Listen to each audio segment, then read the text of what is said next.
আপনি সংস্কার করেন নাই, আপনি বিচার কার্যক্রম শুরু করেন নাই, আপনি নির্বাচন দেওয়ার জন্য উঠে পড়ে লেগে আছেন। আপনাকে তাহলে আমরা কি জন্য বসিয়েছি? আমাদের দাবি তো আদায় হয় নাই। আপনি জুলাইয়ের হত্যার বিচার করতে পারেন নাই, আপনি তাদের পুনর্বাসনের ব্যবস্থা করতে পারেন নাই। এখনো পঙ্গু হাসপাতালে মানুষজনেরা আছে, আপনি কোনো বিচারই তো করতে পারছেন না। আইন শৃঙ্খলা ভেঙে পড়েছে আমার প্রত্যেকটা জায়গায়, প্রত্যেকটা থানায়। কোথাওই পুলিশ বাহিনী ঠিক মতো কাজ করছে না, কোনো জায়গায় কাজ করছে না। আপনারা দেখেন উপজেলা পরিষদ থেকে শুরু করে থানা পর্যায়ে, এমনকি ডিসি জেলা প্রশাসক পর্যন্ত তারা কিন্তু কোনো ফাংশন করতেছে না। চিটাগাং ইউনিভার্সিটিতে যে হামলাটা হলো, আমার 24 ঘন্টা কেন লাগলো আমার ভাইদেরকে উদ্ধার করার জন্য? গোপালগঞ্জে যে হামলা হলো, ঠিকই তো সেখানে সেনাবাহিনী এপিসি নিয়ে উপস্থিত ছিল। নুরু ভাইয়ের উপরে হামলা হলো, 24 পার হয়ে 25-এ আসার পরেও এত বড় একটা হামলা হলো, তারপরে সেটা নিয়ে আর কোনো মাথা ব্যথা নাই। এরপর দেখেন লীগরা আবার মিছিল দেওয়া শুরু করছে।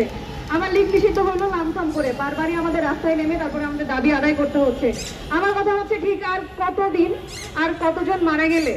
মানে এমন একটা অবস্থা হয়ে গেছে যে চিটাগং ইউনিভার্সিটিতে যখন হামলাগুলো হলো, এটা তো ঢাবি না, এই জন্য সরকার কোনো কার্যক্রম বা কোনো কার্যকরী পদক্ষেপ নেয় নাই।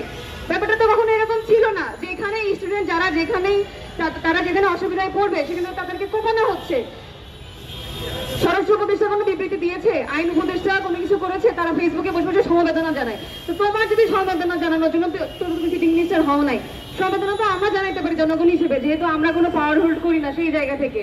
তো এই যে ঢাবির এগেনিস্টে দেশের অন্য সকল পাবলিক বিশ্ববিদ্যালয়কে এগেনিস্টে নিয়ে যাচ্ছে, যে আজকে ঢাবি না বিধায় আমরা হয়তো বা কোনো কাভারেজ পাচ্ছি না, বা পুলিশ হয়তো বা গুরুত্ব দিচ্ছে না, বা প্রশাসন হয়তো বা গুরুত্ব দিচ্ছে না।